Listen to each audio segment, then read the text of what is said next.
आज जे उसो intercontinental championship के लिए नंबर 1 कंटेंडर बन गए। इसके बाद क्या बुरी तरीके से फैंस की तरफ से उनको रेला गया है, स्पेशली ट्विटर के ऊपर अगर आप एक्टिव हो गए वहां पे तो हमेशा जो है जंग वगैरह चलती रहती है। लेकिन एक ही इंसान है इस धरती पे जिसको सच में दिल से खुशी हुई है जे उसो के लिए, और वो नाम रिया रिप्ली का है। आप उनका ट्वीट देख ही सकते हो जो डब्ल्यूडब्ल्यूई ने लिखा है नंबर ईट कंटेंडर। बाकी हमारे यहाँ तो ब्लॉक ही रहती है वीडियोस ट्विटर पे, तो यहाँ पे उन्होंने वो आंख में पानी वाली इमोजी, क्या है इस इमोजी का नाम मुझे पता नहीं है, बट ये अपना भाव व्यक्त करने के लिए है जो कि रिया रिप्ली जे उसो से कह रही है। अब मैं सोच रहा हूं कि इसमें जे उसो के पिताजी रिकीशी का रिएक्शन क्या होगा, क्योंकि रिया रिप्ली के साथ स्टोरी लाइन तो चल ही रही है बट साथ में अब नंबर 1 कंटेंडर भी बन चुके हैं, इंटरकॉन्टिनेंटल चैंपियनशिप के लिए मैच भी मिलेगा, तो फिर अब कैसी फीलिंग होगी रिकीशी की? क्या टेक है आपका इसके ऊपर? Okay, hello chatters, my name is Rohit and you are watching Wrestle chatter.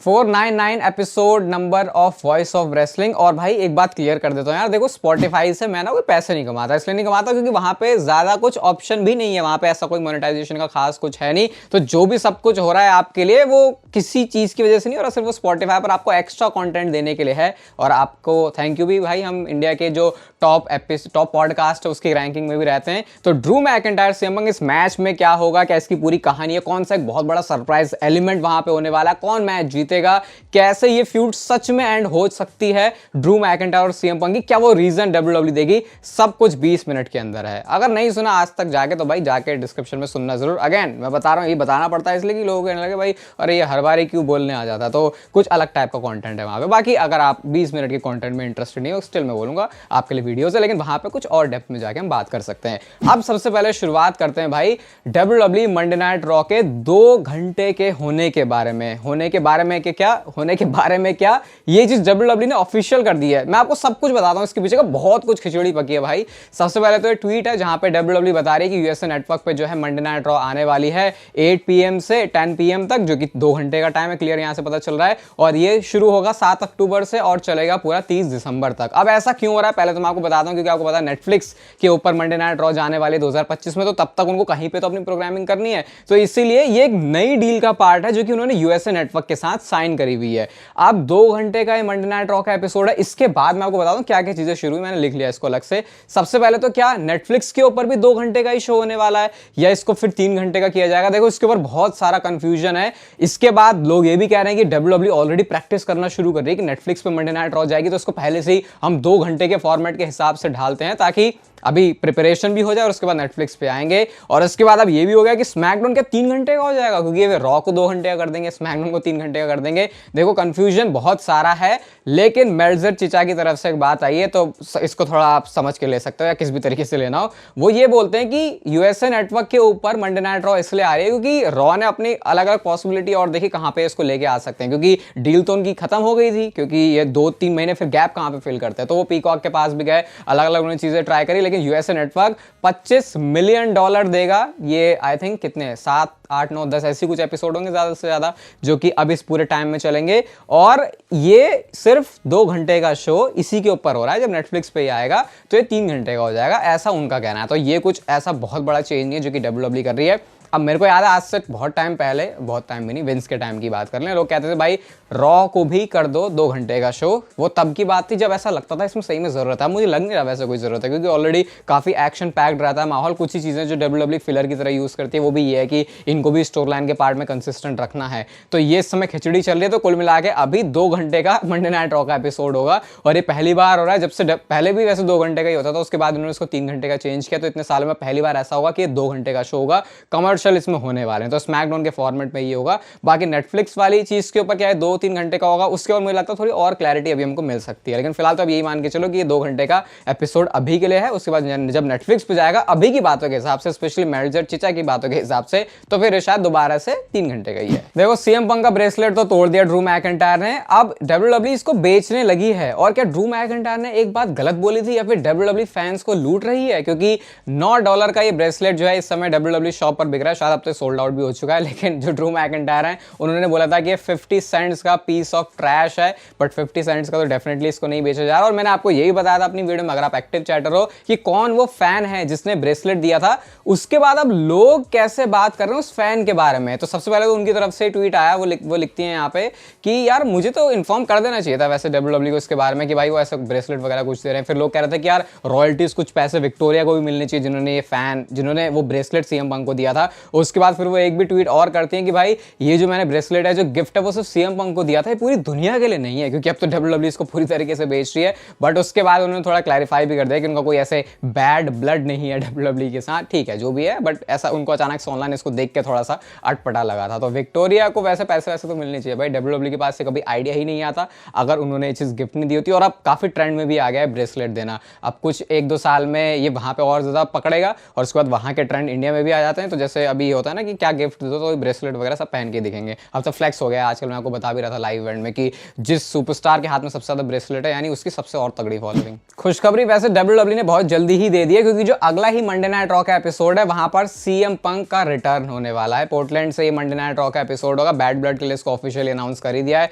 इनके बीच में कितनी सारी टेंशन है वो हमने सब देखी है। तो अब देखते हैं जब सीएम पंक और ड्रू मैकिंटायर ये जान के एक दूसरे को कन्फ्रंट करेंगे मंडे नाइट रॉ में कि हमारा बैड ब्लड में हेल इन अ सेल वाला मैच है, तो ये क्या केओस क्रिएट करते हैं। ऑब्वियसली जो मंडे नाइट रॉ का एपिसोड होने वाले वहां पर इसकी जरूरत तो है नहीं, वैसे ऑलरेडी इतना कुछ ये पर्सनल जा चुके हैं, लेकिन अभी इनके पास और मौका है रॉ तक इसको बिल्ड करने का। बाकी पॉडकास्ट का लिंक पहले ही डिस्क्रिप्शन में सुन लेना अभी भी जाके। सिर्फ वैसे ये वाला मैच नहीं, इसके साथ साथ 2 मैच डब्ल्यूडब्ल्यूई ने और भी ऑफिशियल कर दिए हैं। एक तो रिया रिप्ली और लिव मॉर्गन का है, ये भी चैंपियनशिप के लिए होगा, इसमें कोई स्टिपुलेशन नहीं है। और बाकी फिन बैलर और डेमन प्रीस्ट का भी मैच है बैड ब्लड के लिए। अभी स्टोरी लाइन को देख के ऐसा लग रहा है कि जैसे पिछले कुछ जो शोज गए डब्ल्यूडब्ल्यूई के पीएलईज गए वहां पर इन्होंने 5 मैचेस का ही फॉर्मेट रखा था, लेकिन शायद अब ऐसा लग रहा है कि ये जो मैचेस हैं वो हो सकते हैं थोड़े 5 से ज्यादा, क्योंकि अब इसमें रिक्वायरमेंट ऐसी थोड़ी लग रही है। बट फिर एंड मौके पर ट्रिपल एच एक पीएलई वाले मैच को बहुत आसानी से रॉ या स्मैकडाउन में भी बनाना जानते हैं, तो फिर ऐसे में कुछ नहीं कर सकते। आज ये वाली इमोजी आप कमेंट में लिख सकते हो किसके लिए, ड्रू मैकिंटायर के लिए। ड्रू मैकिंटायर की जो मूवी बटिस्टा के साथ है उसका प्रीमियर रहा आज, और वहां पे ना रह के ड्रू मैकिंटायर ने अपनी ड्यूटी को फुलफिल किया डब्ल्यूडब्ल्यूई के लिए, क्योंकि वो तो डब्ल्यूडब्ल्यूई के शो में थे आज। बाकी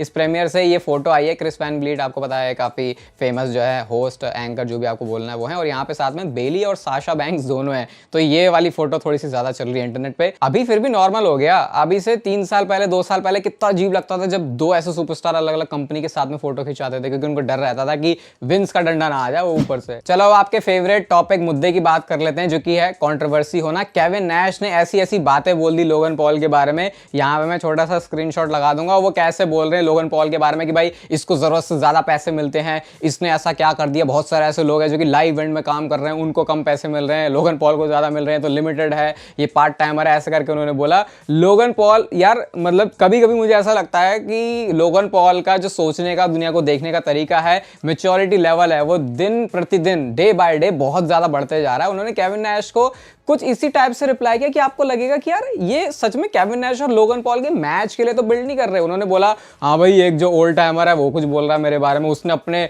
धंधे के टाइम में जितने पैसे कमाए उससे ज्यादा तो मैं कमा रहा हूँ, जलो जिसको जलना है। मतलब वो तो ऐसे बोल रहे हैं कि अभी तो मैं फुल टाइमर भी नहीं हुआ, फुल टाइमर हो जाऊंगा तो फिर सोचो क्या होगा। और मैंने ये भी कहीं कहीं सुना, भी मैं कंफर्म करके नहीं बता सकता इसको, कि 2025 से Logan Paul full time basis पर डब्ल्यूडब्ल्यूई के साथ काम करने वाले हैं। मुझे भी इसके बारे में ज्यादा कुछ इन्फो नहीं है, शायद अगली वीडियो में और आपको इसको अच्छे से क्लियर करके बताऊं। लेकिन ये केविन नैश और लोगन पॉल के बीच भसड़ चल रही थी। आई थिंक ये बात बोलना थोड़ा सा गलत हो गया, किसको कितने पैसे मिल रहे उससे मुझे लगता नहीं फर्क पड़ता है, वो भी जब तुम उस बिजनेस में अभी वैसे इन्वॉल्व भी नहीं हो। चलो अगर सेथ रॉलिंस बोले तो मैं समझू क्योंकि वो भी काम कर रहे हैं, लेकिन केविन नैश का बोलना है थोड़ा सा ऐसा बचकाना हो गया। लेकिन लोगन पॉल ने थोड़ा बड़े बड़े बंदे की तरह बिहेव किया। कुछ एक महीने पहले, दिन पहले, पता नहीं कभी, तो मैंने आपको बताया था कि जजमेंट डे का नाम स्ट्रीट ट्रैश होने वाला है, और उसके बाद जो इंटरनेट पर आउटरेज हुआ उसकी वजह से डब्ल्यूडब्ल्यूई ने जजमेंट डे को जजमेंट डे ही रखा। भले ही अब जो फैक्शन है वो उसमें मेंबर्स अलग अलग हो चुके हैं, बट स्ट्रीट ट्रैश वाली क्योंकि सब कुछ डब्ल्यूडब्ल्यूई ने ब्रांडिंग टी शर्ट छाप ली थी, तो उन्होंने सही मौका देख के अब जो स्ट्रीट ट्रैश है उस वाली मर्ज को भी निकाल दिया। यहाँ से लोगों ने बहुत गंदा ट्रोल किया यार वैसे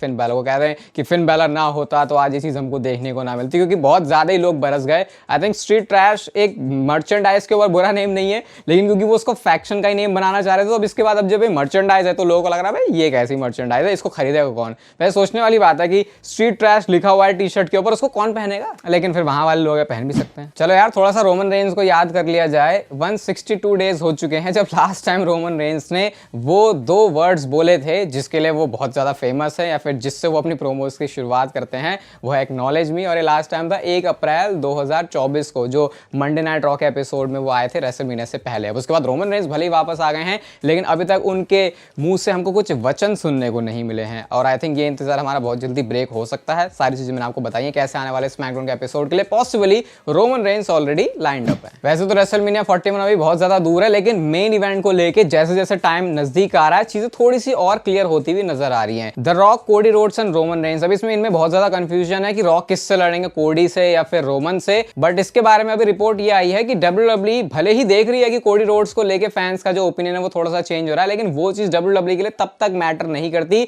जब तक वो मैट्रिक WWE को वो नहीं दिखता जो कि उनको देखने हैं। वो मैट्रिक क्या है कि एक्चुअल में कोडी रोड्स के बारे में उनको थोड़ी सी ग्रोथ नीचे दिख रही है कि जैसे कि लोग अब उनकी मर्च नहीं खरीद रहे या फिर नंबर्स में कुछ पीछे हो रहा है। एज लॉन्ग एज नंबर्स वैसे ही हैं जैसे WWE को चाहिए, प्लान्स उनके चेंज नहीं होने वाले। और स्टिल रेसलमेनिया 41 के लिए जो अभी WWE करंटली मैच प्लान कर रही है मेन इवेंट के लिए किसी एक नाइट का, रॉक है तो फिर वो किसी भी नाइट के मेन इवेंट में हो सकते हैं, वो रॉक और कोडी रोड्स के मैच का ही है, वो रोमन रेंस को भी इन्वॉल्व नहीं करता। तो काफी कंफ्यूजन है, एक वीडियो मैंने इसको डिस्कस किया भी था कि इसका मतलब रोमन मेन इवेंट में नहीं होंगे, क्योंकि अगर CM पंक है तो फिर एक मैच तो फिर CM पंक का होगा। तो इस पर WWE को भी कुछ काफी काम करने की जरूरत है। बाकी स्क्रीन पर अभी आपको पॉडकास्ट एपिसोड दिख रहा होगा, उसको जाके जरूर सुनना। ये वीडियो अच्छी लगी तो इसे लाइक कर दो, चैनल को सब्सक्राइब कर दो ऐसे और मस्त वीडियोस के लिए, और तब तक पे लेते रहो जिंदगी के मजे।